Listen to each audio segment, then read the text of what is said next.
श्री शिवाय नमस्तभ्यम दोस्तों, हर हर महादेव। जैसे कि आप सभी को पता है कि शारदीय नवरात्रि की शुरुआत हो चुकी है। दोस्तों, ये जो नवरात्रि होते हैं जो दिवाली से पहले पड़ने वाले बहुत ही शुभ और विशेष होते हैं। इन दिनों में किया गया उपाय आपकी जो भी मनोकामना होती है, छोटी से छोटी बड़ी से बड़ी, वो पूरी करता है।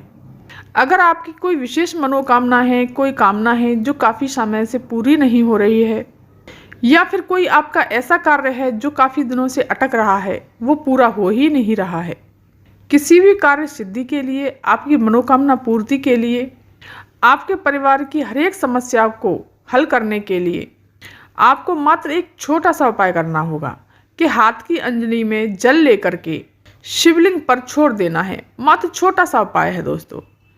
पूज्य गुरुदेव की कथा सुन करके और समझ करके बहुत ही अच्छे से और विस्तार से समझाऊंगी, समझने का प्रयास कीजिएगा। अगर कोई बात आपकी समझ में ना आए तो कमेंट करके मुझे पूछ सकते हैं। और दोस्तों, इस पूरे वीडियो में हम 3 उपायों के बारे में बात करेंगे जो कि अलग अलग कामना पूर्ति के लिए बताए गए हैं। आपके सारे काम सिद्ध होंगे और मनोकामना शीघ्र से शीघ्र पूरी होगी। ध्यान से सुनिएगा और समझिएगा। चलिए बात कर लेते हैं सबसे पहले वाले उपाय की। अगर आपका कोई काम अटक रहा है और वो काम हो ही नहीं रहा है, जैसे कि आपका कोई कोर्ट कचहरी का काम हो, या नौकरी से संबंधित कोई काम हो, या पदोन्नति का काम हो, या फिर आपकी ज़मीन जायदाद से संबंधित कोई सा भी कार्य हो, आपको कार्य सिद्धि के लिए आपका कार्य पूरा होगा ही होगा दोस्तों, जिस कार्य के लिए भी आप ये वाला उपाय करेंगे। और दूसरा उपाय आपकी मनोकामना पूर्ति के लिए होगा। ध्यान से सुनिएगा। आपको क्या करना है, एक तांबे का कलश ले लेना है और उसमें जल भरना है अपने घर का। दोस्तों, मंदिर का नहीं, कहीं और का नहीं, अपने घर का शुद्ध जल भर लीजिए। इसी के साथ ही साथ आपको लेना है एक चावल का दाना। जो चावल लोगे वो खंडित नहीं होना चाहिए, टूटा फूटा नहीं होना चाहिए, एकदम साफ सुथरा और साबुत चावल होना चाहिए। और एक चाहिए आपको लाल पुष्प। पूज्य गुरुदेव ने तो वैसे ये कहा है कि कोई सा भी लाल फूल ले लेना, लेकिन गुड़हल का फूल सबसे ज़्यादा शुभ माना गया है। नवरात्रों के दिनों में माता रानी को भी गुड़हल का फूल बहुत ही प्रिय है। तो अगर गुड़हल का फूल मिल जाता है आपको तो बहुत ही अच्छी बात है। अगर नहीं मिलता तो कोई सा भी लाल रंग का फूल ले लीजिए। इन्हें तीनों चीज़ों को लेकर के आपको पहुँच जाना है देवादिदेव महादेव के मंदिर में, शिवलिंग के पास में जा कर के खड़े हो जाना है। ये उपाय आप किसी भी दिन कर सकते हैं नवरात्रि के दिनों में। अब आपको कब जाना है, सुबह जाना चाहो तो सुबह भी कर सकते हो इस उपाय को, और शाम को जाना चाहते हो तो शाम को भी कर सकते हो। अब सबसे पहले आपको वहाँ पर जाकर के करना क्या है, उत्तर दिशा की तरफ मुख करके खड़े हो जाना है, नॉर्थ डायरेक्शन में खड़े हो जाना है। तो आपको कैसे करना है ये उपाय दोस्तों, आपको अपने हाथ की अंजनी में एक जो चावल का दाना लेकर के आए हो उसको रख लेना है अपनी हथेली में, और एक लाल फूल जो लेकर के आए हो उसको अपनी हथेली में रख लेना है, अपने हाथ में रख लेना है, सीधे हाथ में रखना है दोस्तों। और जो जल का लोटा है उसमें से थोड़ा सा जल अपनी हथेली में डाल लीजिए। और फिर इसके पश्चात अब आपको अपना नाम और गोत्र बोलना है।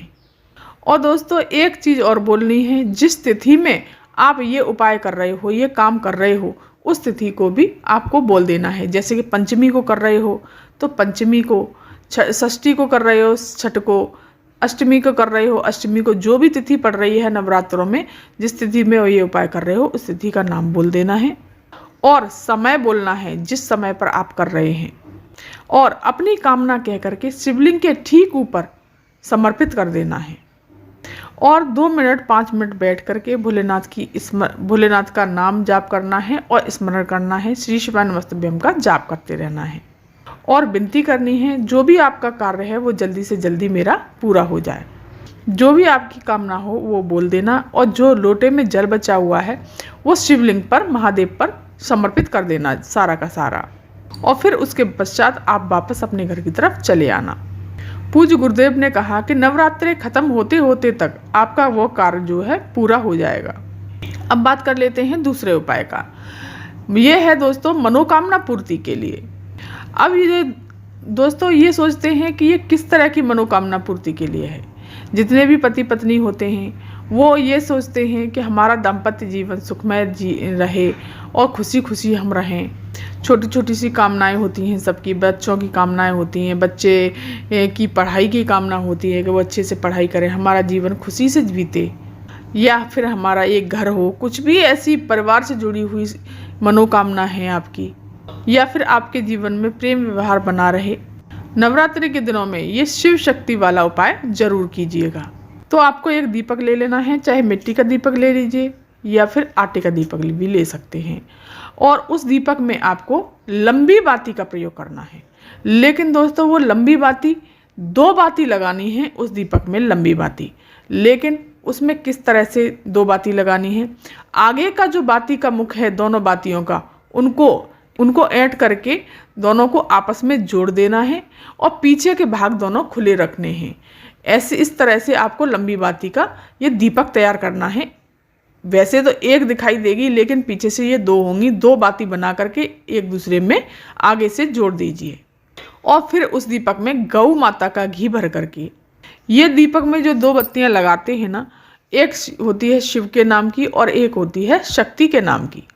इसे शिव शक्ति उपाय भी कहा जाता है। ये आपके परिवार में दृढ़ निश्चयता को बढ़ाता है और साथ ही साथ आपके परिवार में प्रेम को बढ़ाता है, और कामना जो होती है वो पूरी जरूर होती है।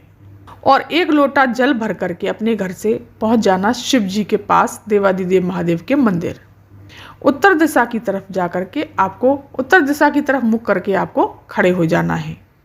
सबसे पहले आपको देवादिदेव महादेव को 1 जल लोटा समर्पित करना है।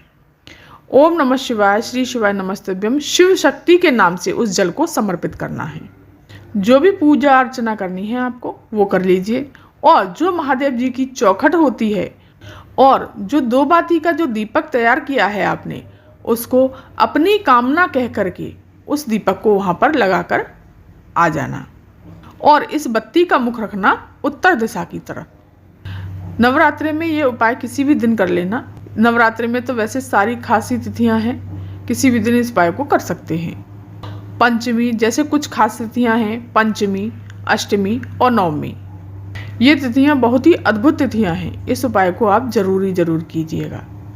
तीसरे वाले उपाय के बारे में बात कर लेते हैं दोस्तों, जब भी कोई पवित्र दिन होते हैं, जैसे होलिका अष्टक आती है, या दिवाली आती है, या फिर नवरात्रि के ये 9 दिन होते हैं, इनके आसपास, जो कि हमारे घरों के आसपास जैसे कि पॉजिटिव एनर्जी होती है ना, उसी तरीके से नेगेटिव एनर्जी भी होती है, नकारात्मक ऊर्जा का भी मान बढ़ जाता है। ये नकारात्मक ऊर्जा आपके घरों में दिखाई देगी। किस तरीके से? आपके घर में अचानक से लड़ाई झगड़े होने लग जाएंगी, लोगों के दिमाग सही नहीं रहेंगे, किसी की उन्नति नहीं होगी, परिवार में कुछ ना कुछ गलत हो ही रहा होगा। ये नकारात्मक ऊर्जा के लिए संभव होता है। तो जब कभी भी पवित्र दिन होते हैं, नकारात्मक ऊर्जा काफ़ी सक्रिय हो जाती है, और उन नकारात्मक ऊर्जा को घर से बाहर निकालने के लिए इन नवरात्रों में प्रत्येक दिनों में 1-2 दिन छूट जाए तो कोई बात नहीं, जब से कर सकते हो तब से ही करना।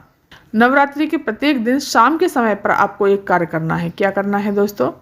आपको ले लेना है कपूर। अब दोस्तों कपूर कौन सा लेना है? आपको हमेशा देसी कपूर ही लेना चाहिए। देसी कपूर आपको ले लेना है। वो जो कपूर की गोलियां मिलती हैं दोस्तों मार्केट में, वो नहीं लेना। और इसके पश्चात आपको लेना होगा 1 लौंग का जोड़ा।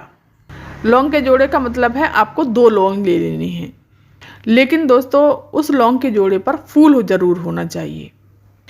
फिर आपको क्या करना है, जो कपूर आपने लिया है किसी प्लेट में या कोई भी ऐसा चीज़ है, प्लेट कटोरी जो भी है, उसमें उस कपूर को जला लेना है। और जो लौंग का जोड़ा आपने लिया है उसे गाय के घी में डुबो करके उसमें जला देना है, उसमें समर्पित कर देना है जो कपूर जलाया है।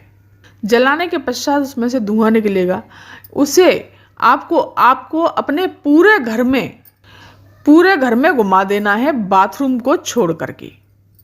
बालकनी हो, गली हो, गैलरी हो, छत पे, हर जगह घुमाना है, सिर्फ शौचालय और बाथरूम को छोड़ करके। इससे क्या होगा दोस्तों, आपके परिवार में जितनी भी नकारात्मक ऊर्जा होगी वो सब दूर हो जाएगी।